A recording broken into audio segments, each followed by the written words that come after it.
Pag-asa, nasaan na? Isang kwentong Libyan. Natakot ako sapagkat kadiliman lang ang aking nasumpungan at ang tanging kasama ko ay ang sarili. Ako ay natatakot at kinakabahan.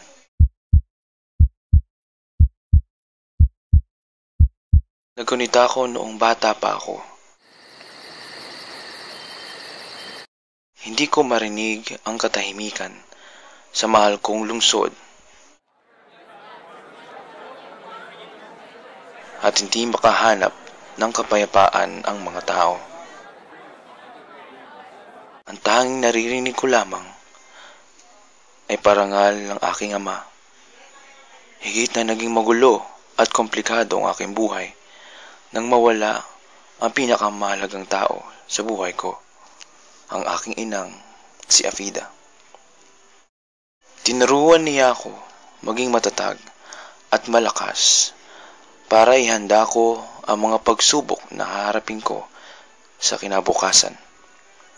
Siya lamang ang nakakaunawa sa akin at sa mga pangarap ko para sa lungsod.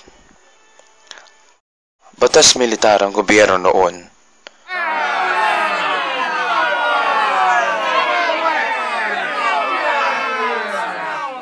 Kung kaya't walang kalayaan ng mga tao na ipahayag ang kanilang mga kagustuhan. Dito ko napagtanto na kailangan kong gumawa ng pagbabago sa aking lungsod. Nais ng aking ama na itigil ang aking pag-aaral at isali ako sa militar sapagkat hindi pa niya nakikita ang kahalagahan ng edukasyon.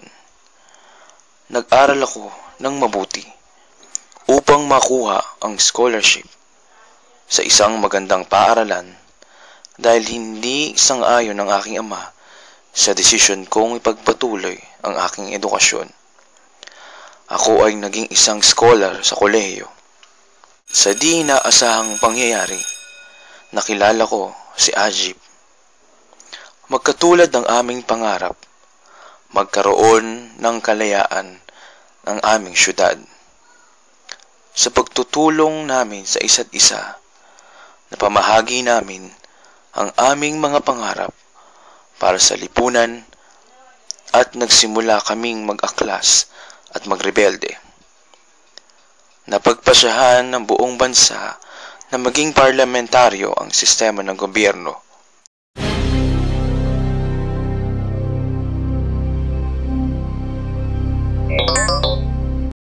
At ako mismo ang mailuklok na punong ministro. Mapamukaw loob na ako'y mamumuno sa aking bansa na malaya, ngunit hindi lahat ng bagay ay pabor sa sangkatauhan. Nagkaroon muli ng protesta at pag-aalsa sa ilalim ng aking pamumuno. Hindi ko na alam ano ang aking gagawin para makontento ang mga mamamayan. Ako ba talaga ang gusto nila? Ginagawa na ang tama o inawasto na ang mali? Ngunit bakit ganito? Nawala na ba ang pag-asa na dati kong pinaniniwalaan? Nabasag ang katahimikan sa aking kinauupuan nang marinig ko ang pintong bumukas at taong pamilyar ang boses. Ang taong minsan kong naging katuwang sa mabuting lunggati sa bayan at nagwikang, "Tapusin na siya!"